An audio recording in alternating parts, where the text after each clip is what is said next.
모세와 아론을 향하여서 이스라엘 회중들이 고라당을 죽였다라고 살인자로 몰아갔습니다. 이 말을 한 오늘 이전에 어제 모세와 아론이 고라당들을 다 죽여버렸다라고 이스라엘 백성들이 난리 법석입니다.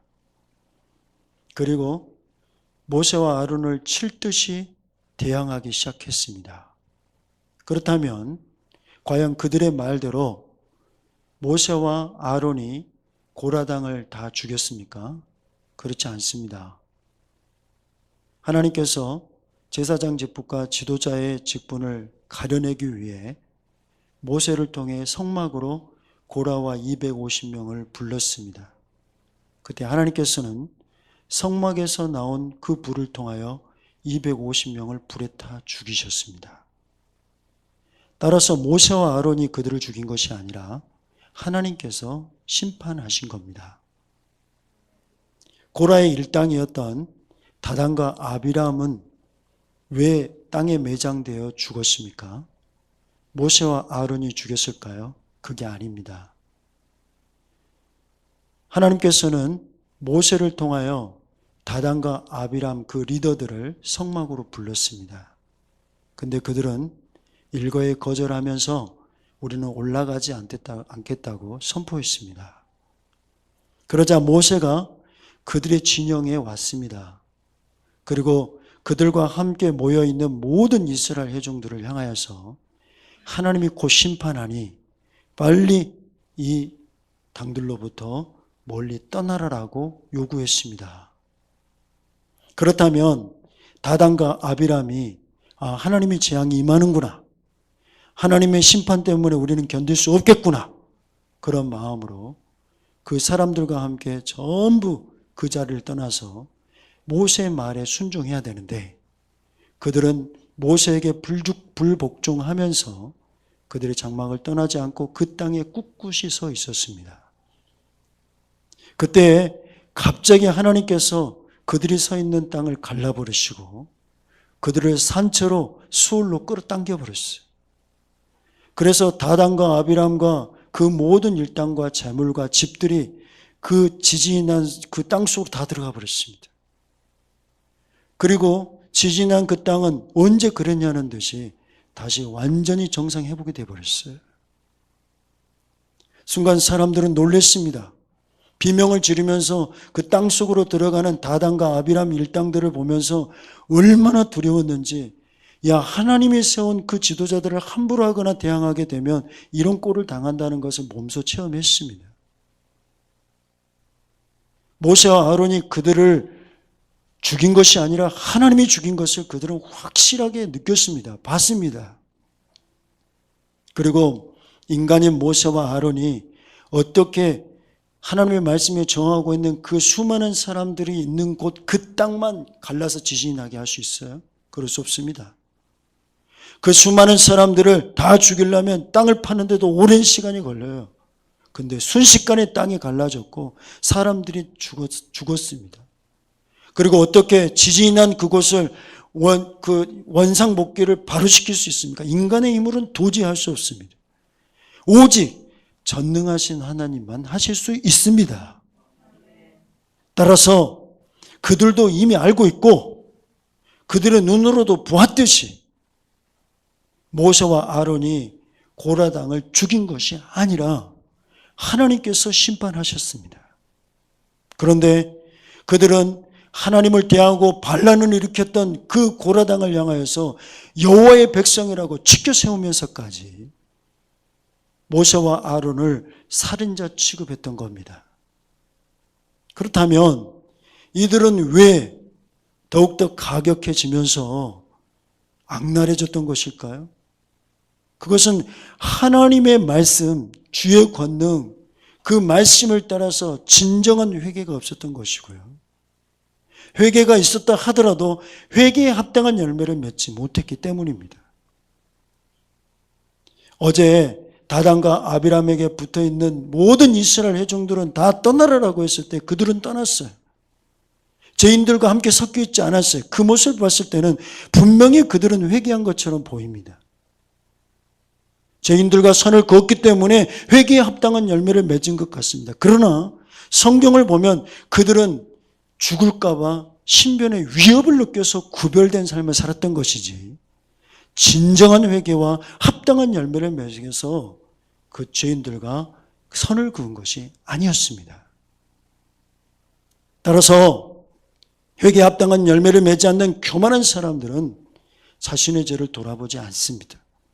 그리고 자신이 유리한 쪽으로 만들어서 내가 가지고 있는 모든 죄성과 그 잘못을 그 누군가에게 뒤집어 씌워버립니다.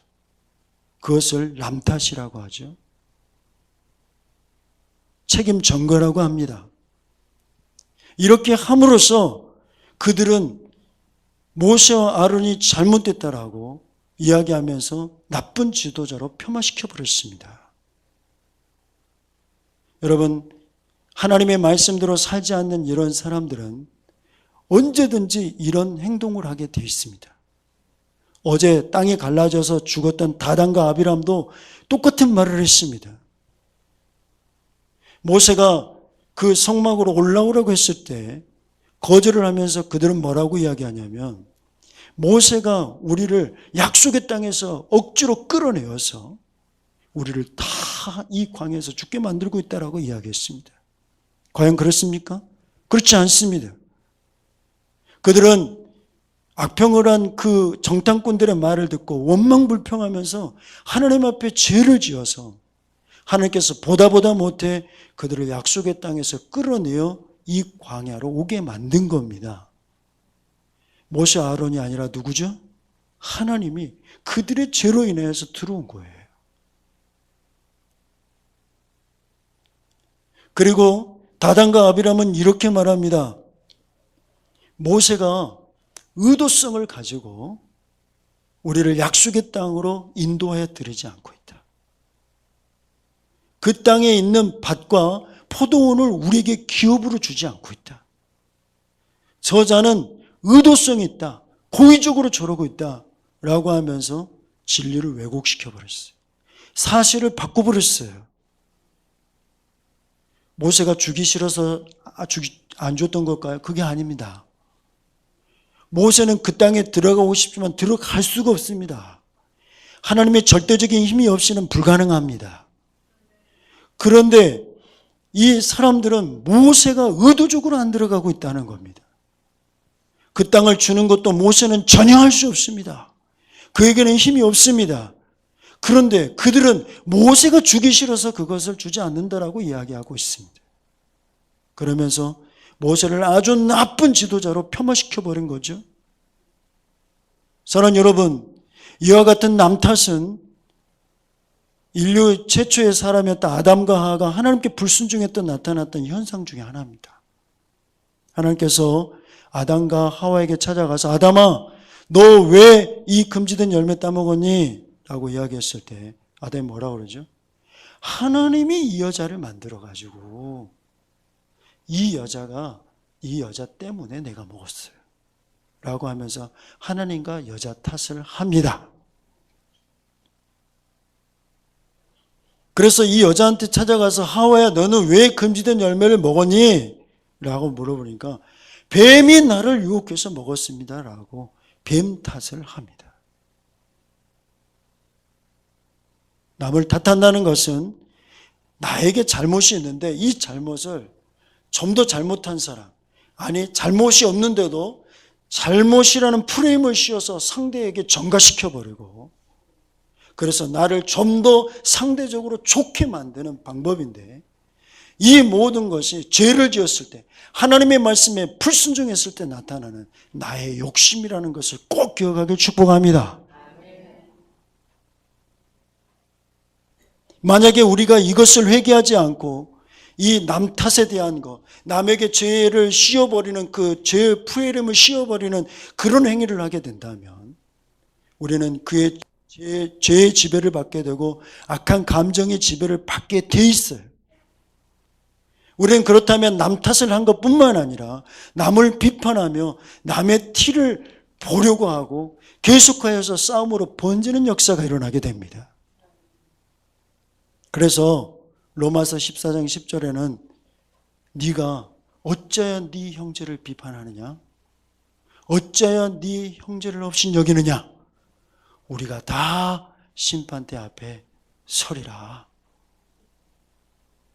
라고 말씀하셨어요. 예수님께서는 마태복음 7장 5절에서도 이렇게 말씀하세요. 외식하는 자들아, 먼저 네 눈 속에 있는 들보를 빼어라. 그 후에야 밝히 보고 형제의 눈 속에서 티를 빼리라. 이렇게 말씀하셨어요. 쉽게 말하면 네 눈 속에 있는 들보 못 빼면은 남의 티 못 뺀다, 이런 소리입니다. 들보가 뭐죠? 넓은 판자입니다. 집을 세울 때 양쪽 기둥을 세워놓고 그 기둥이 제대로 서 있기 위하여 가운데 이렇게 지붕에다 들보를 세우죠. 이 엄청난 들보, 여러분 조그만 티가 우리의 눈 속에 들어가도 앞을 보기 힘들죠. 그래서 우리는 하나님께서 만들어준 이 자동적인 우리의 인체를 통해서 눈을 깜빡깜빡 거려서 눈을 밝게 만듭니다. 티끌 하나조차도 앞을 보기 힘들게 만드는데 들보와 같은 엄청난 큰 것이 우리 눈 속에 들어가게 된다면 앞이 보일 수 있겠습니까? 눈은 사실 마음입니다. 감정입니다. 생각입니다. 가치관입니다. 그 가치관이 들보와 같은 그런 감정들과 남 탓을 하는 그런 감정들과 합리화하며 변명하는 그런 감정들과 또한 여러 가지 그 들보에게 딱 가려져 버리게 된다면 우리는 남의 티끌을 전혀 뺄 수 없다라고 우리 주님은 말씀하신 거예요.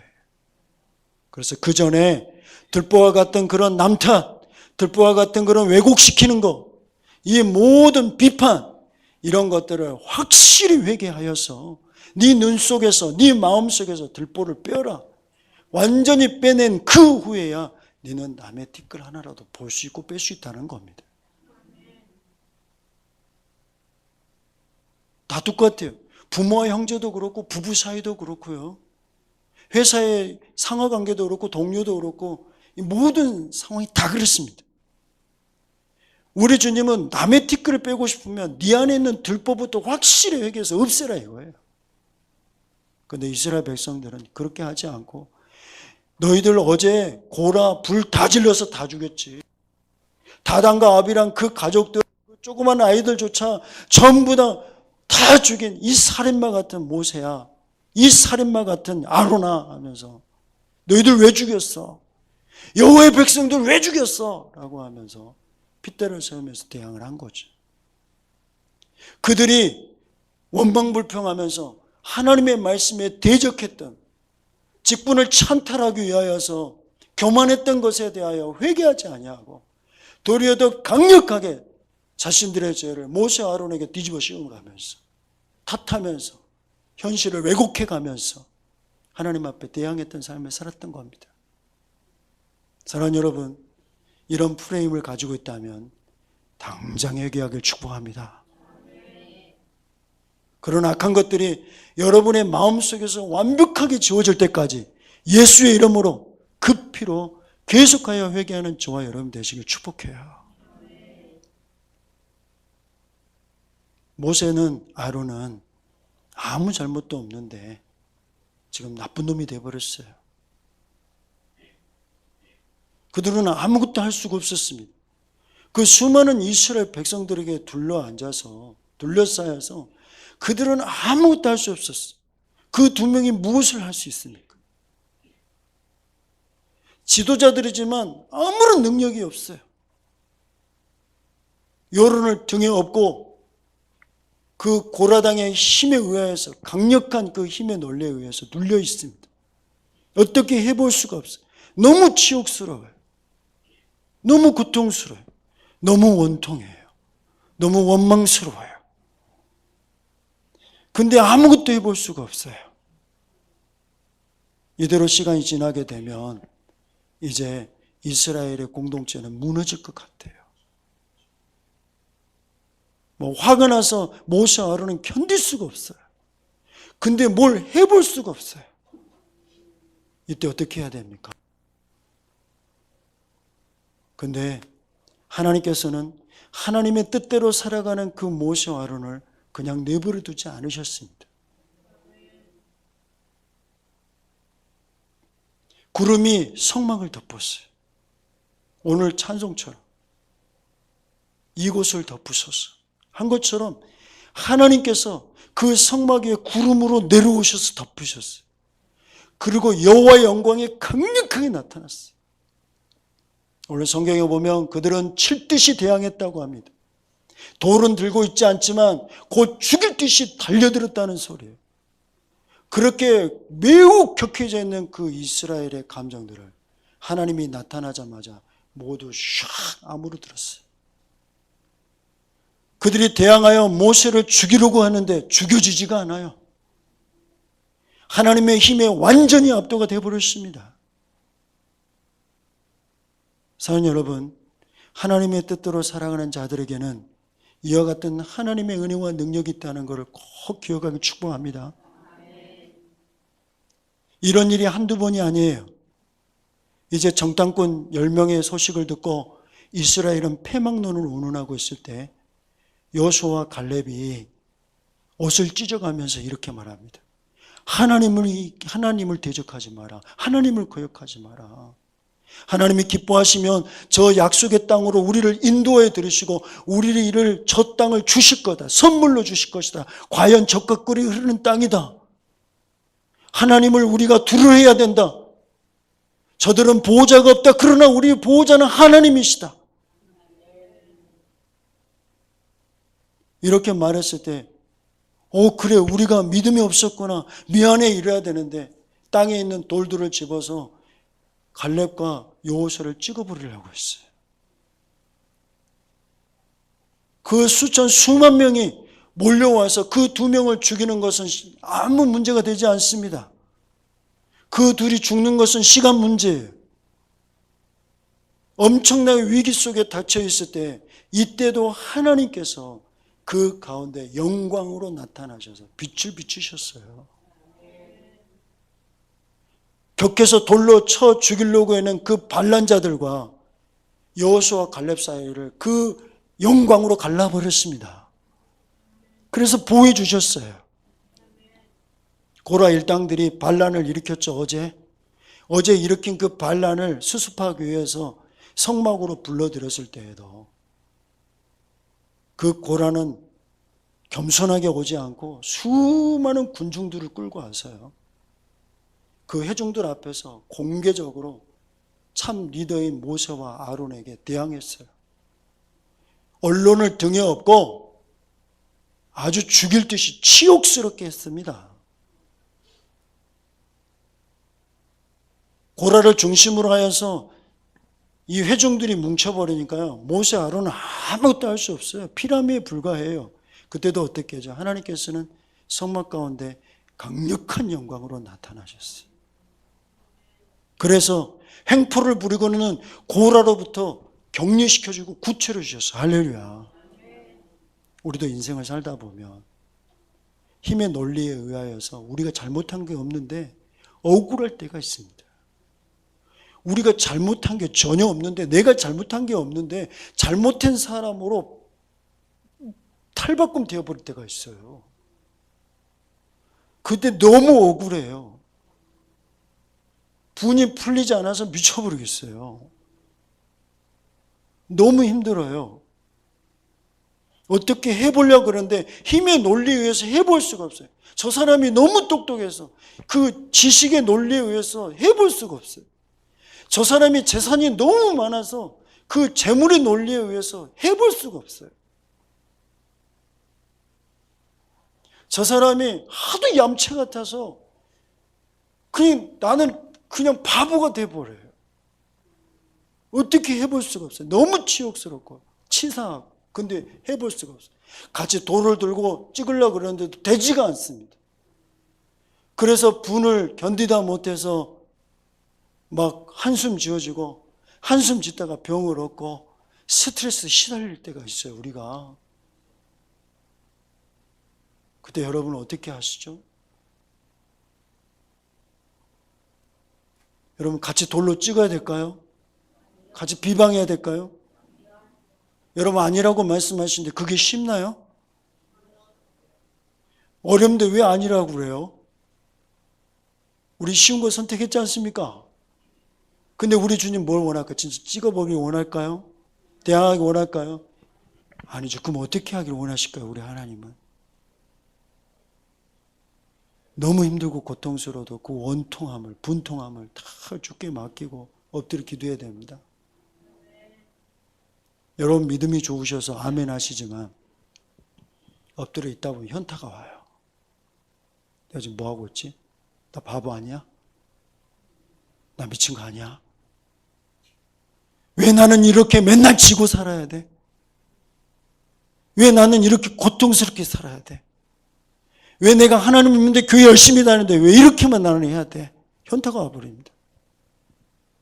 근데 안 믿는 사람들이 우리한테 뭐라 하냐면 무능하다 그래요. 어리석다 그래요. 그러니까 놀려먹기 딱 좋다라고 이야기합니다. 심지어 믿었던 예수님 믿는 그런 사람들조차도, 직분 있는 사람들조차도 너 뭐하고 있냐? 변호사 선임해라. 가서 대항해라. 너가 계속 지고 이러면은 그쪽에서 아주 조롱한다. 쉽게 본다. 본때를 보여줘야 된다. 이렇게 말할 때 진짜 현타가 와버립니다. 그럼 나 무능한 건가? 나 어리석은 건가? 나도 한번 같이 대항해 볼까? 돌을 한번 던져봐야 되는 거 아닌가? 라는 그런 미혹이 옵니다. 과연 하나님께 모든 것 맡기고 저 사람은 막 분노가 하늘을 찌르면서 다 이긴 거냐? 나를 잘못한 사람 취급해버리는데 여러분 이거 우리는 어떻게 해석해야 될까요? 사는 여러분, 그 와중에도 우리는 그들을 대항하지 않고 그 분통을 하나님께 맡기며 부르짖어 기도하는 것은 어리석음도 아니요, 무능함도 아니요, 하나님을 절대적으로 신뢰한 사람만이 할 수 있는 강력한 하나님의 능력인 것을 믿길 축복합니다. 우리 하나님은 너희들이 살 때 억울하지 않을 수 없으나, 힘들지 않을 수 없으나, 사람들이 무능하다고 조롱하지 않을 수 없으나 그래도 너는 나를 믿고 경배하고 의지해라 라고 말씀하세요.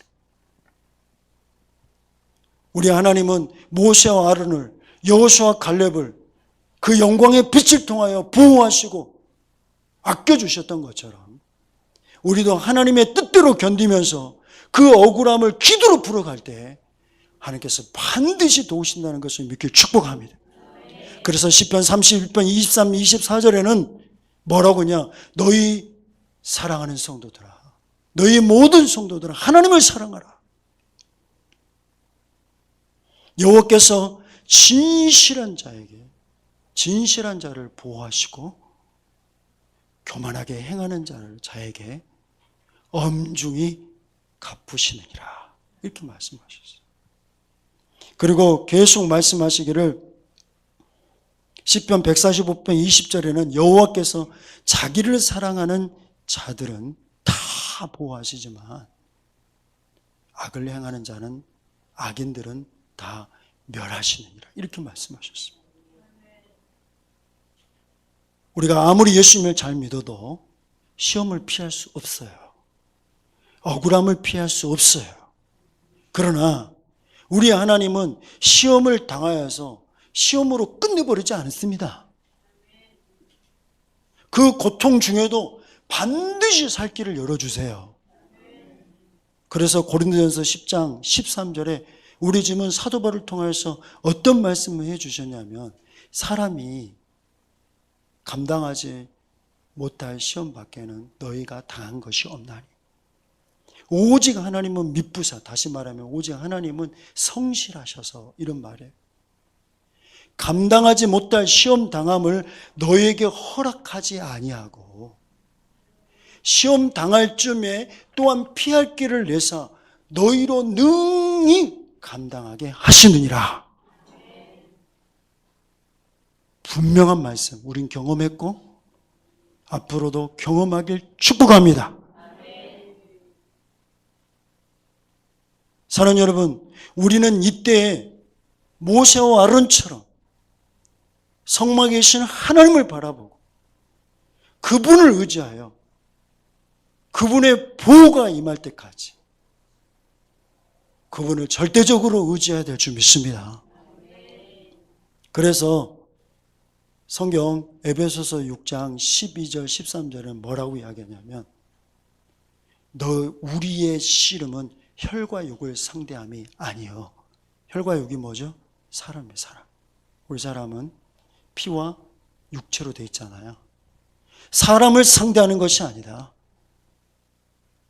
여러분을 화나게 하는 배우자, 여러분을 지치게 만든 자녀, 여러분을 업신여기는 부모에 대해서 서로 대항하고 싸우는 것이 아니라 그런 혈과 육을 상대하는 것이 아니요. 권세들과 그리고 통치자들과 이것은 바로 뭐야? 악령들이죠. 이 어두운 세상 주관자들과 사람들의 문제를 해결하겠다고 하는 그런 모든 우상숭배를 말합니다. 그런 독재자들 말입니다. 그리고 하늘에 있는 악의 영들, 사탄과 귀신들 말입니다. 그 귀신들을 상대하는 것이니라. 그러므로 하나님의 전신갑주를 입어라! 이렇게 말씀하죠. 성경에는 전신갑주를 뭐라고 그러죠? 진리의 허리띠, 그 다음에 의의 흉배, 구원의 투구, 평안의 복음의 신발, 믿음의 방패, 말씀인 성령의 검, 그리고 그 모든 것을 움직이게 되는 기도, 이런 것으로 싸우라는 거예요. 악한 사탄, 그 사람이 나를 위해 화를 내게 만들고 이스라엘 회중이 너희들 왜 죽였어? 라고 하면서 살인자 코스프레를 할 때 내가 언제 죽였다고 그래! 라고 하면서 대항할 것이 아니라 뭐 하라고요? 죽게 엎드리고 주님을 의지하고 이 모든 것이 진리의 허리띠를 메고 구원의 투구 쓰고 평안이 주시는 그 복음의 신발을 신고 주님이 주신 평안을 누리고 할렐루야. 이럴 때에 우리는 어떻게 하냐? 그 악한 날에 너희가 능히 그 사탄을 대적하고 악한 날이 뭐예요? 억울한 날에, 힘든 날에, 고통스러운 날에,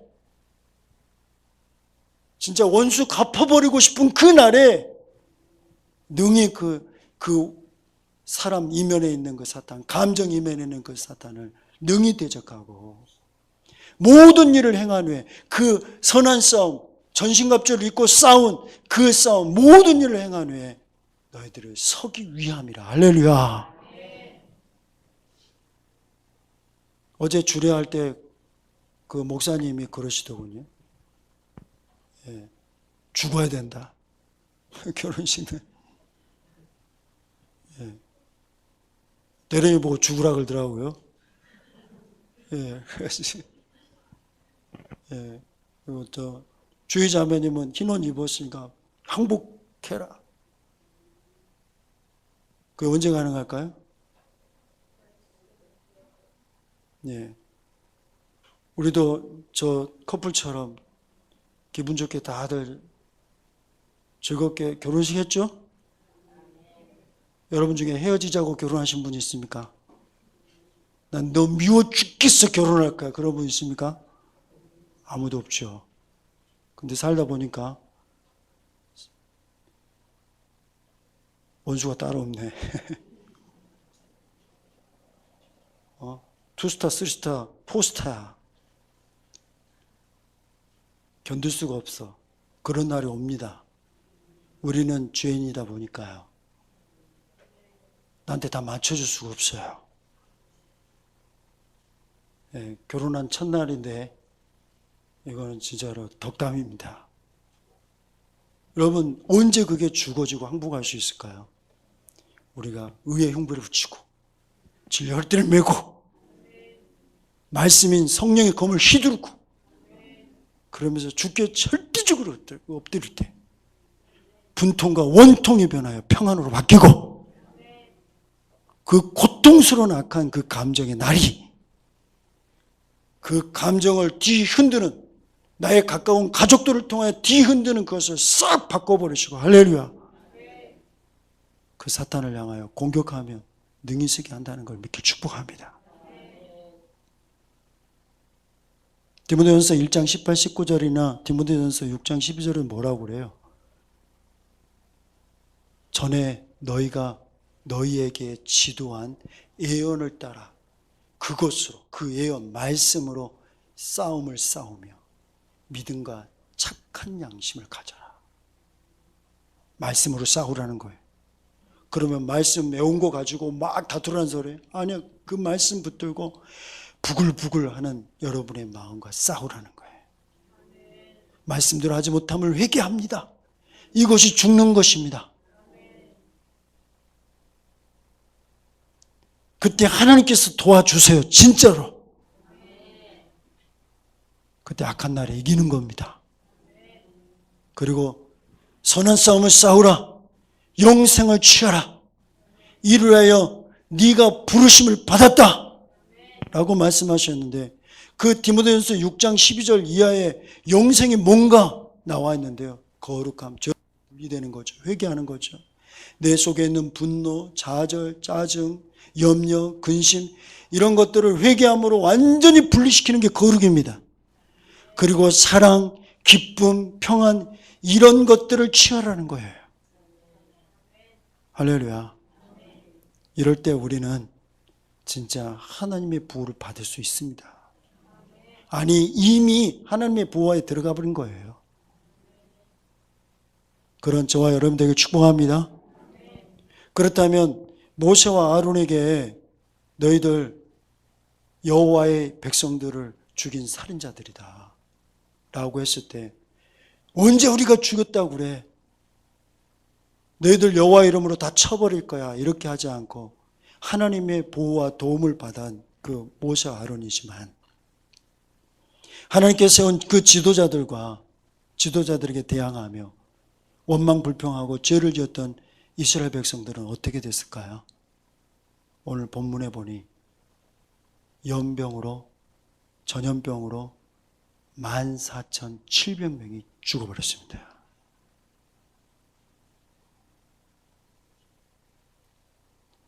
사랑하는 여러분, 우리가 말로 행동으로 그 악한 감정을 가지고 죄를 짓지 않습니까?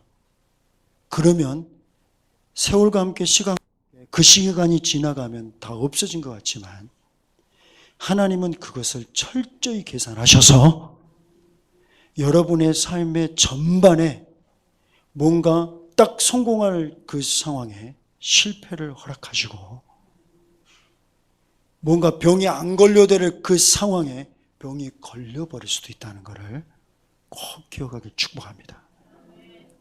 하나님께서 430년 동안 애굽에서 노예로 고생하는 그 이스라엘 백성들이 출애굽했을 때 그들이 원망불평하고 죄를 지었을 때는 하나님께서는 재앙을 내리지 않았습니다. 홍해 앞에서 애굽 군대가 추격했을 때 원망불평했습니다. 그러나 하나님은 그 원망불평으로 인해서 그 사람들을 재앙을 내리지 아니하고 홍해만 건너게 해주셨습니다. 마라에서 쓴물이라고 원망불평했을 때 하나님은 단물로만 바꿔주셨지 그들을 절대로 재앙을 내리지 않으셨습니다. 신광야에서 배고프다고 원망불평했을 때에 만나와 메추라기를 내려주셨을지언정 그들에게 원망불평했다고 전혀 재앙을 내리지 않으셨습니다. 리비딤에서 목마르다고 원망불평했을 때에 시내산의 반석을 깨서 물을 제공했을지언정 하나님께서는 결코 그들에게 재앙을 내리지 않으셨습니다. 그러나 시내산에 와서 하나님의 말씀을 주시고 성막 설교들을 주시고 여러 가지 말씀을 주신 이후로는 하나님께 태도를 바꾸셨습니다. 한참 하나님의 말씀을 받을 때 우상을 만들어서 우상 숭배했을 때 하나님께서 모세를 통하여 이스라엘 백성들을 3,000명을 죽이십니다. 그리고 그 신의 산을 떠나서 디벨에 갔을 때 원망불평했습니다. 그때 진영 바깥을 태워버리십니다. 그리고 먹을 것 없다고 막 이야기했을 때 메추라기를 주시고 만나를 주셔서 그 맛있는 단백질을 확 먹으려고 하는 순간 하나님께서는 그들을 다 진멸시켜 버렸습니다. 그래서 죽은 자들이 산을 이뤘습니다. 그래서 그곳 이름을 뭐라고 지었죠? 기브롯 핫다하와로 지었습니다. 모세가 구스 여자를 취했다고 비난했을 때에 미리암이 나병에 걸려버렸습니다.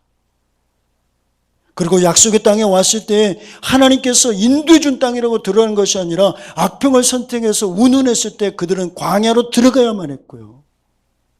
하나님의 약속의 땅에 가지 말라고 했음에도 불구하고 그 말씀을 제멋대로 해석하여 약속의 땅에 들어갔을 때 그들은 실패했습니다. 울었습니다.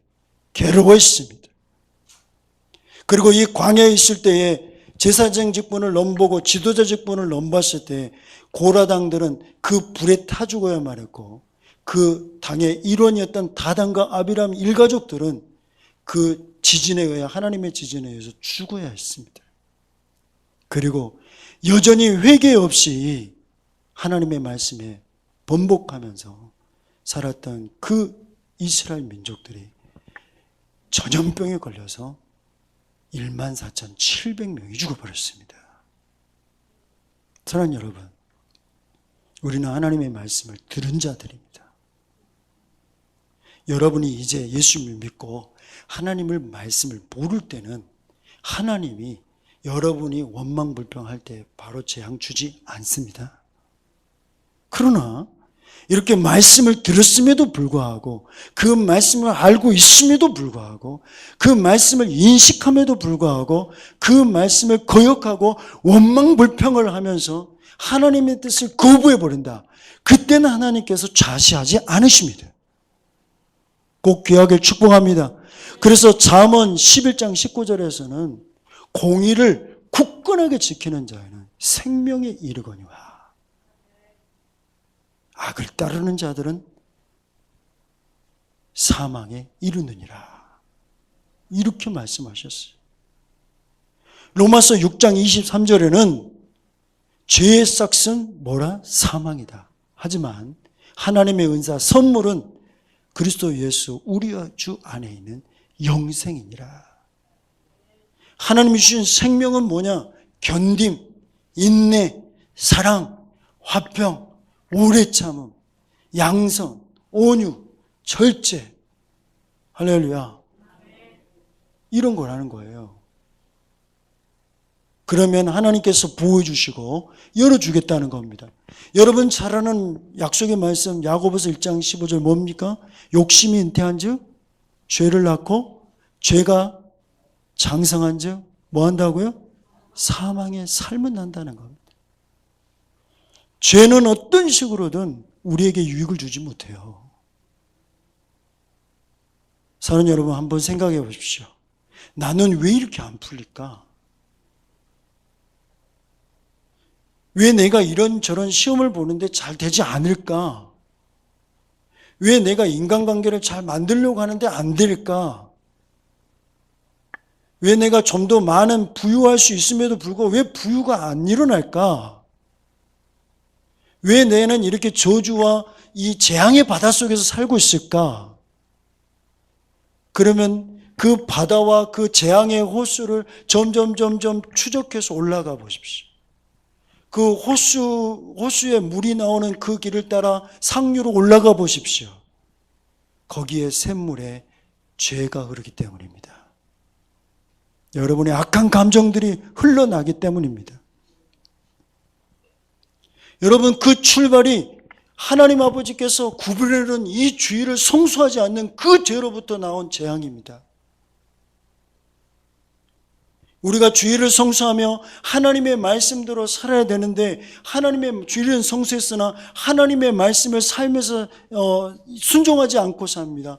그러면은 그 죄로부터 흘러나와서 우리의 삶의 바다가 재앙으로 물들어지는 겁니다.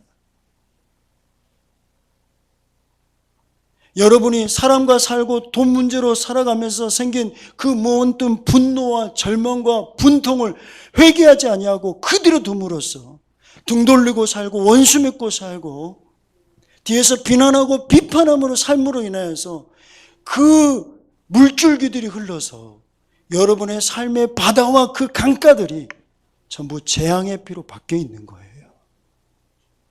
그러면 여러분의 삶의 그 모든 호수가, 여러분의 삶의 바다가 풍족해지고 좋게 바뀌려면 어떻게 되겠습니까?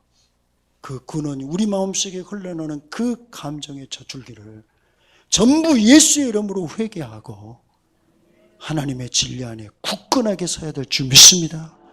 거기에 뭐가 필요하다고요? 선한 싸움, 말씀을 붙들고 싸워야 되고 진리의 허리띠와 같은 그런 전신갑주를 입고 감당을 해낼 때 하나님이 보호주시고 인도하셔서 여러분의 삶이 고난 중에서도 웃을 수 있고 결론이 날 수 없는 상황에서도 하나님께서 결론을 주신다는 걸 믿길 주의 이름으로 간절히 축복합니다.